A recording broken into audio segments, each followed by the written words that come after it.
July 6th, Acts chapter 24, verse 1 until 27. And after 5 days, Ananias the high priest descended with the elders and with a certain orator named Tertullus, who informed the governor against Paul. And when he was called forth, Tertullus began to accuse him, saying, Seeing that by thee we enjoy great quietness, and that very worthy deeds are done unto this nation by thy providence,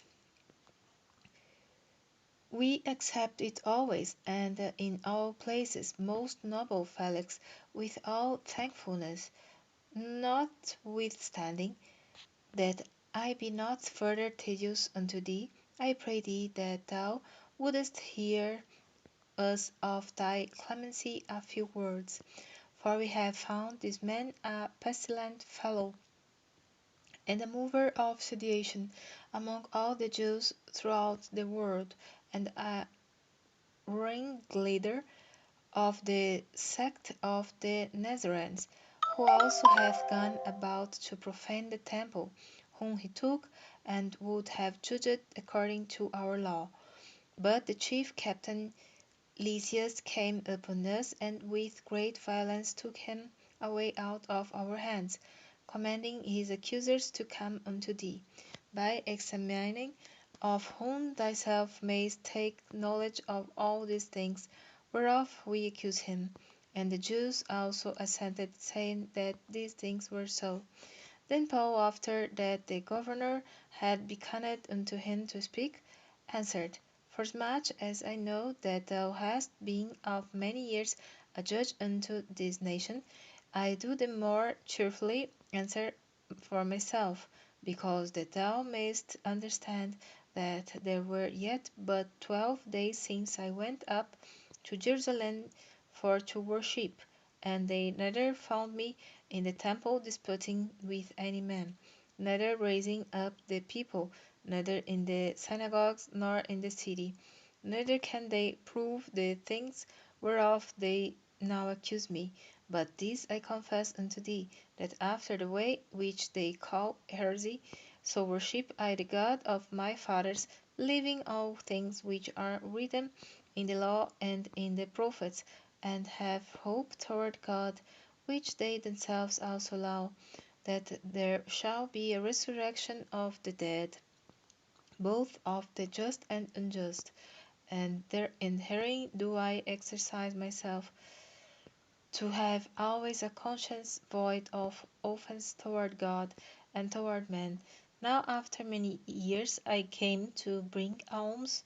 to my nation and offerings, whereupon certain Jews from Asia found me purified in the temple, neither with multitude nor with tumult, who ought to have been here before thee, and object, if they had aught against me, or else let this same here say, if they have found any evil doing in me while I stood before the council, except if it be for this one voice that I cried standing among them, touching the resurrection of the dead. I am called in question by you this day. And when Felix heard these things, having more perfect knowledge of that way, he deferred then, and said, When Lysias the chief captain shall come down, I will know the uttermost of your matter. And he commanded a centurion to keep Paul, and to let him have liberty, and that he should forbid none of his acquaintance